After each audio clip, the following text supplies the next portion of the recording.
El Colegio Mexicano de Ortopedia, en su 75 aniversario, presenta su segundo Congreso Virtual 2021.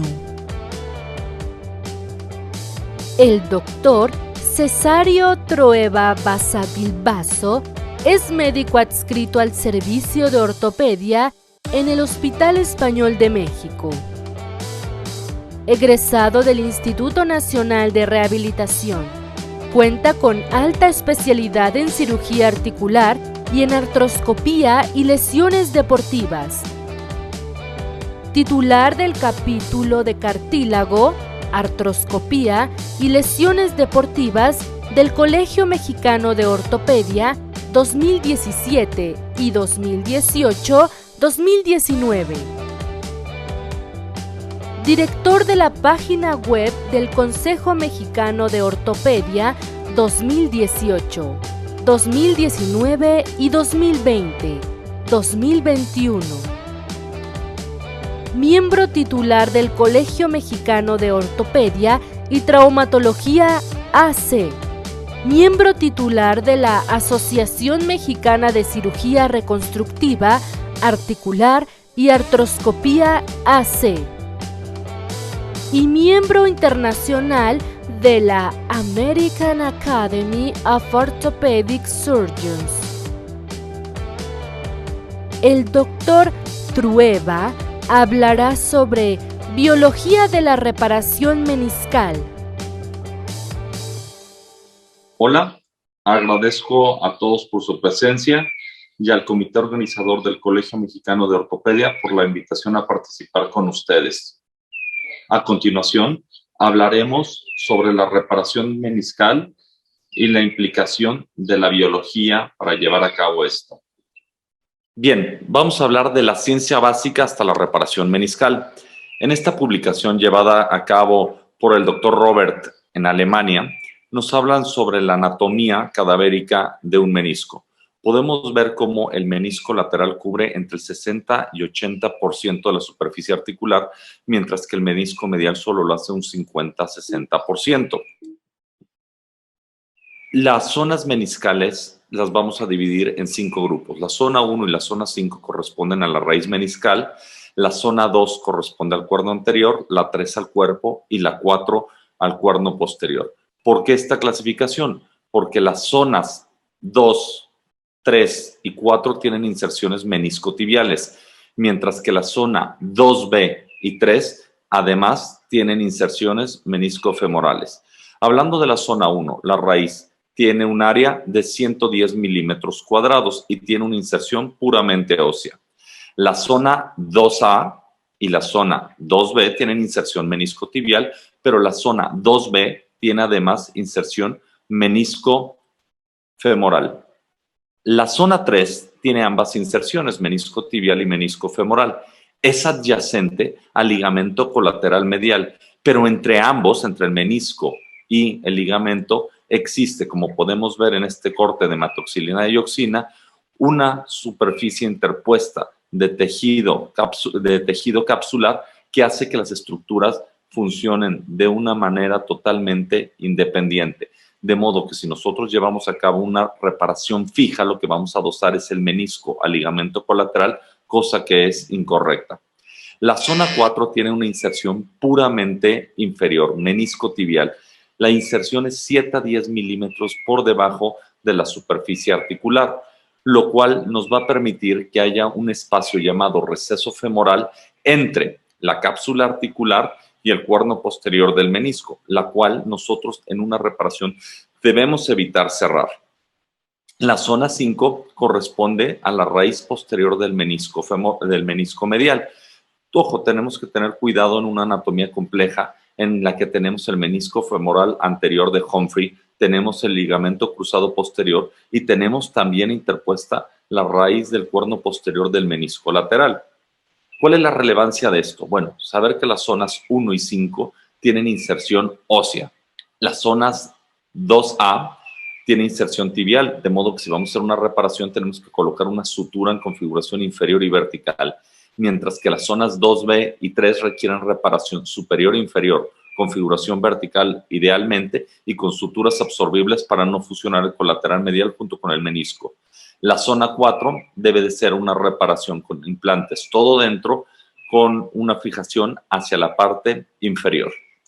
En cuanto a la vascularidad en la reparación, bueno, tenemos descrito por el doctor Arnowski desde el año 1982 zonas de perfusión gracias a las arterias genicular media e inferior, las cuales nos van a dar la irrigación del tercio externo del menisco. En este corte realizado con tinta de indias, podemos ver cómo la periferia del menisco medial y la periferia del menisco lateral son completamente vasculares, mientras que los 2/3 restantes se nutren por difusión.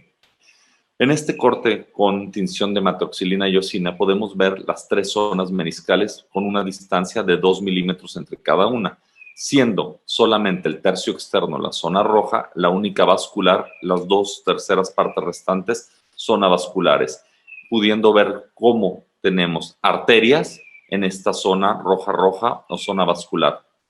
En cuanto a la celularidad, en estas tinciones mediante inmunofluorescencia podemos ver en color rojo las fibras de colágena y en color azul, en color verde, las células proliferativas. En las zonas blancas tenemos células proliferativas en mucho menor cantidad que las que tenemos en la zona roja, por lo cual las zonas rojas, además de vascularidad, tienen células proliferativas que facilitan la cicatrización del menisco. Y en cuanto a la disposición de las fibras de colágeno en el menisco, tenemos 3. Tenemos fibras circunferenciales, tenemos fibras radiales y tenemos fibras entrelazadas, las cuales en conjunto nos dan el módulo de compresión y tensión del menisco. Las fibras de la superficie y las fibras superficiales, su principal función es distribuir la carga y lubricar la superficie. La zona de las fibras radiales, su principal función es entrelazar a las fibras circunferenciales para que éstas no se dispersen, siendo las de mayor función para el módulo de compresión y tensión las fibras circunferenciales porque son aquellas responsables de disipar la carga y la energía.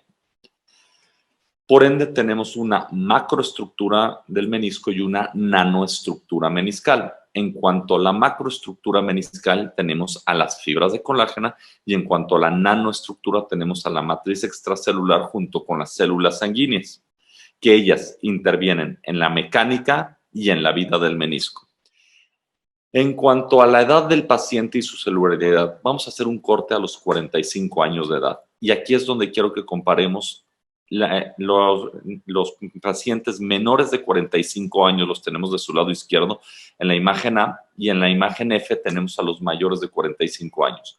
Veamos cómo tenemos mucho mayor celularidad y vascular en un paciente joven que en un paciente mayor de 45 años. En cuanto a las células, veamos un menor de 45 años cómo tenemos células planas, alineadas cerca de la superficie, y en un paciente mayor de 45 años cómo tenemos células redondas, profundas y desalineadas. Incluso en pacientes mayores de 45 años presentamos áreas de calcificación meniscal. En cuanto a los factores del crecimiento y la edad, nuevamente, cortes de 45 años, que es lo que podemos ver, que pacientes jóvenes menores a 45 años tienen una mayor concentración de células transformantes del crecimiento tipo beta 3, mientras que pacientes mayores de 45 años tienen una menor concentración de factores de crecimiento. Entonces, ¿existen auxiliares para la toma de decisiones? Sí, la resonancia magnética. Bueno, aquí tenemos una publicación del Dr. Wu en fases experimentales en el cual utilizan secuencias de eco ultracortas en resonancia magnética con una técnica que se llama intravoxel, con lo cual nosotros podemos definir las zonas de perfusión y las zonas de difusión del menisco. En un paciente que es completamente sano, podemos ver claramente la diferencia y la concentración entre las áreas irrigadas y las células de difusión. ¿Qué pasa en un paciente que presenta una lesión meniscal, una ruptura del cuerno posterior del menisco medial? Se afecta claramente la perfusión en estas secuencias de eco ultracortas, pero persiste la nutrición del resto del menisco mediante difusión. ¿Qué es lo que sucede cuando reparamos este menisco medial? Bueno, se puede restablecer completamente la perfusión, lo que coadyuva a la cicatrización meniscal. ¿Qué hay allá de los coadyuvantes en la reparación meniscal? ¿Qué importancia tienen las suturas?